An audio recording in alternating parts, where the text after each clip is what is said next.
G'day, just adjusting the tripod. That's what we do when we're live. We live edit, we live adjust. I'm here with Alex McCauley from StartupAus. Welcome, Alex. Thank you, great to be here. Alex, obviously we're at Myriad Live in Brisbane and Powerhouse, and unfortunately things are going to be delayed today, so we're almost ready to, I don't know, what are you going to do? You're going to go home? I think we're going to try and get back to the city, but I don't know if there'll be any Ubers because everybody's leaving at once. So I hear buses are on the way. Yeah, right. I don't know if I'll be able to fit everybody in my truck, so maybe everyone's just going to hang out here. I don't know. Yeah, there's lots of great conversations going on around the place at the moment, actually, and a big part of this stuff is meeting people, having conversations in the margins. So I think people are taking advantage of that while they can. What's one of the most amazing conversations you've had so far that you can share? I've been here 3 hours, and it's been back-to-back conversations with people who want to do awesome stuff in this ecosystem. Yeah. You know, bring international accelerators into Brisbane, grow new programs here, take Australians overseas to learn from the best ecosystems in the world. There's so much energy in the room; it's sensational. Excellent. And so, tell us a bit about StartupAus. What does StartupAus do? Yeah, sure. So, StartupAus is Australia's national advocacy group for startups. So, we mostly do big system-level policy changes. Working with governments around the country to get the settings right to make sure Australia has a really vibrant and growing startup ecosystem and we can compete with the best in the world. Cool. So how is our startup ecosystem faring? Or are we a red, amber or green light at the moment? Yeah, I think we're amber. I think that's probably a good way to put it. We've done some really good stuff over the last few years. Probably starting with the big push from the federal government in 2015 with the National Innovation and Science Agenda. And then really building across around the states, including and probably led by Queensland, where the government's just really gotten behind startup and technology stuff in a really big way. I actually just had a chat with the Minister, Leanne Enoch, down here. She's here supporting personally. She's been a big personal advocate for this here in Queensland, and it's showing fruit. I think Brisbane's one of the really exciting ecosystems in the country. Yeah, absolutely. And so on that, when everyone is talking about, this is happening in Queensland, this is happening in New South Wales. There's a bit of rivalry, isn't there?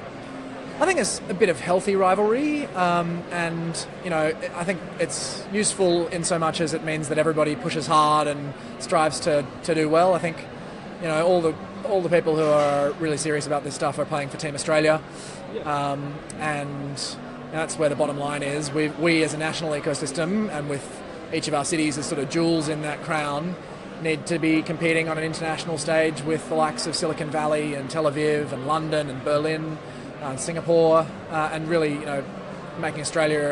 stamping Australia's place on the map. Yeah. Awesome. And what's your position at StartupAus? What's your job title? CEO. Oh, okay. Are you founder? Actually, no. So StartupAus was founded by 50 members of the ecosystem almost 4 years ago now. And then was largely run as a volunteer organisation for the first couple of years.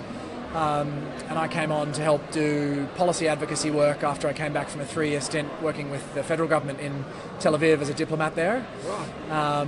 And then transitioned into the CEO role a bit over 12 months ago now. Yeah. How does the volunteer thing work? I mean, my ears pricked up, a little bit. I went, oh, volunteers, How do you rally people behind your brand, behind your business that basically aren't going to get paid? Yeah, well, I mean, it's a not-for-profit for starters, so I think that helps. It's an organisation for cause rather than for money. So, we're about building a community in Australia for the country's good and for the ecosystem's good, so that helps. But actually, one of the biggest challenges is there's so many people out there that are really enthusiastic about helping and have great skills to lend.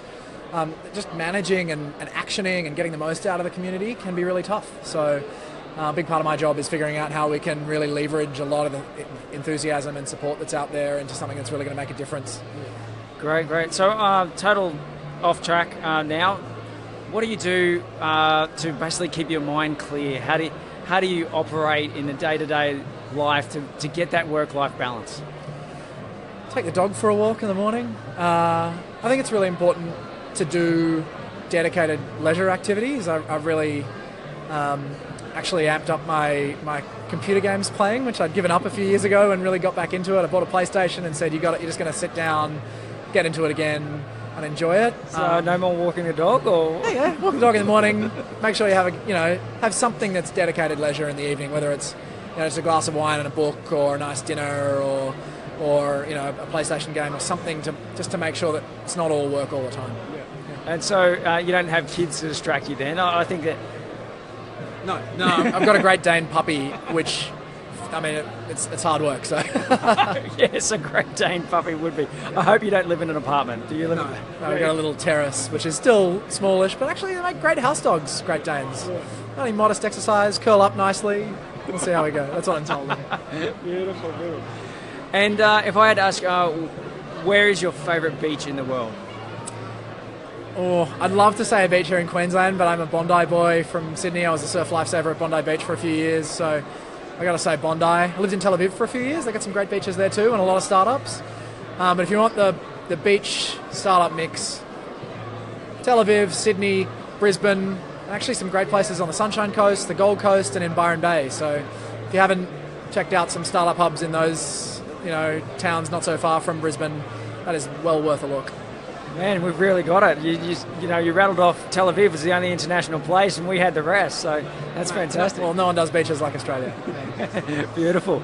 Thanks very much for listening, guys. We've met Alex McCauley from StartupAus, and stay tuned. We'll have more coming to you real soon.